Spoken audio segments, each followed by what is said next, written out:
प्राचीन भारत की धरती पर जब अधर्म और अन्याय अपनी चरम सीमा पर था, तभी जन्म हुआ एक ऐसे देव के जिनकी शक्ति का कोई अंत नहीं, जिनकी गदा की एक चोट से पर्वत तक हिल जाए, जिनका नाम मात्र से राक्षस कांप उठते हैं। हाँ, वही महाबली पवन पुत्र श्री हनुमान जी। हनुमान जी का जन्म माता अंजनी और केसरी नंदन के रूप में हुआ। बचपन में ही उनकी शक्ति इतनी अद्भुत थी कि सूरज को ही वे फल समझकर निगल लिया। देवता चकित हो गए और तब से उनका नाम हो गया अंजनी पुत्र और पवन पुत्र। वे सिर्फ बलवान ही नहीं, विद्या और भक्ति में भी अतुलनीय थे। ऋषि मुनि उन्हें ज्ञान गुण सागर कहते थे। रामायण की युद्ध में जब लक्ष्मण को शक्ति लग गई और जीवन संकट में पड़ा, तो पूरे रणभूमि का संतुलन हिल गया।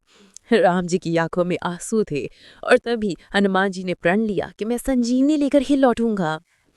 वे समुद्र पार कर हिमालय की ओर ओढ़े। राक्षसों ने रोका, पर्वतों ने बंद किया, आधे तूफान ने अड़चन डाली, पर हनुमान जी रुके नहीं। जब उन्हें सही औषधि पहचाना कठिन लगा, तो उन्होंने पूरा को पूरा पर्वत ही उठा लिया। आज नहीं उड़ते हुए पर्वत उठाए हनुमान जी आज भी वीरता और समर्पण का प्रतीक हैं। उनकी इस लीला ने लक्ष्मण का जीवन बचाया, रघुकुल कमाल रखा।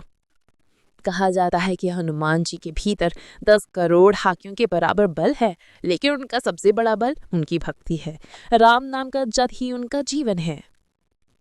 उनकी गर्जे राम सुनकर असुरों की सेनाएं कांप उठती थी। वे सिर्फ युद्ध में ही नहीं, बल्कि हर भक्त ये संकट में भी तत्पर रहते हैं, इसलिए उन्हें संकट मोचन कहा जाता है।